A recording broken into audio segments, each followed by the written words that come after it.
Many people believe they understand where the modern age economy began. They cite Adam Smith. They mention Karl Marx.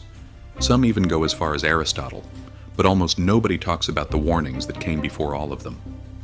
Almost 1,000 years ago, long before central banks, fiat money, or stock markets, a wise man looked at the burgeoning economy and said something chilling.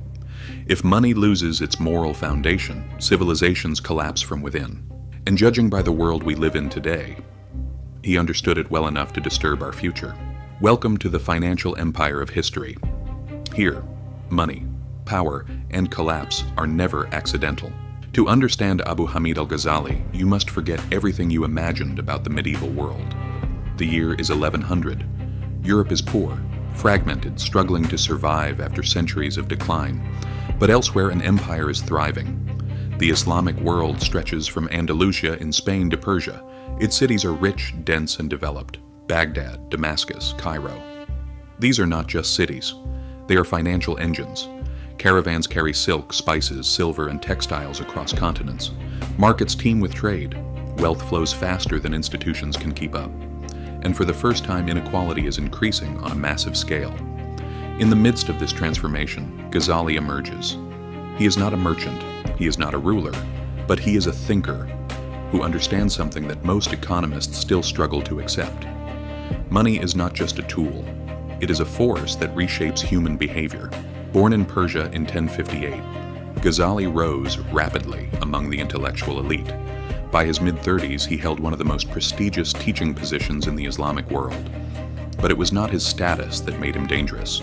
His refusal to accept what everyone else considered normal was his own. He looked at a society that grew richer year after year and asked a forbidden question. What happens when a civilization grows richer, faster than its wisdom? To answer this, he studied money mathematically. He studied people. Ghazali understood money at its core. For him, money was never something to be worshipped. It was never something to be hoarded. It was never something to define status. It is a medium of exchange, nothing else. He likened money to a mirror. A mirror has no value in itself. Its power comes from what it reflects. Money works the same way.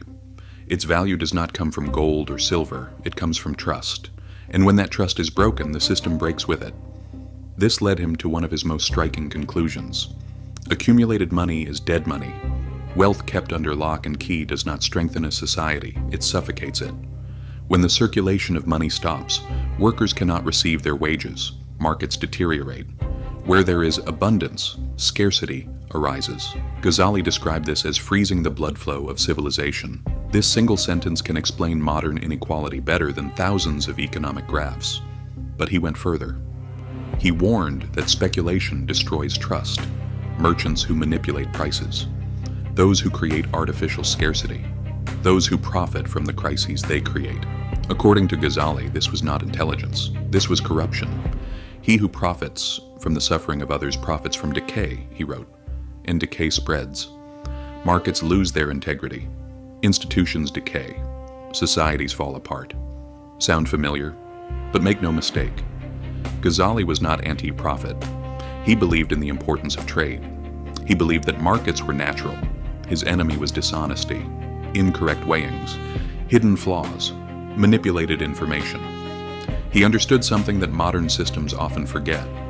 Markets only function when trust exists. When trust collapses, economies collapse too. Centuries before economists invented terms like moral hazard or information asymmetry, Ghazali explained them in simple terms. He also warned of something even more dangerous: the state. Medieval rulers frequently diluted gold and silver coins to finance their wars and lifestyles. Today we call this inflation. Ghazali called it theft. Devaluating the value of money was not a wise policy. It was a slow-motion robbery. It punished the poor first. It destroyed trust. And this hollowed out the economy from top to bottom. He warned that when rulers manipulate money, people will eventually abandon it. They flee to stronger currencies. They stop believing in the promises behind the system. 1,000 years later, this same pattern is recurring. Weimar Germany, Zimbabwe, Venezuela, Argentina, different centuries, the same result. Because money is not metal or paper, it is belief. And when belief dies, the system collapses.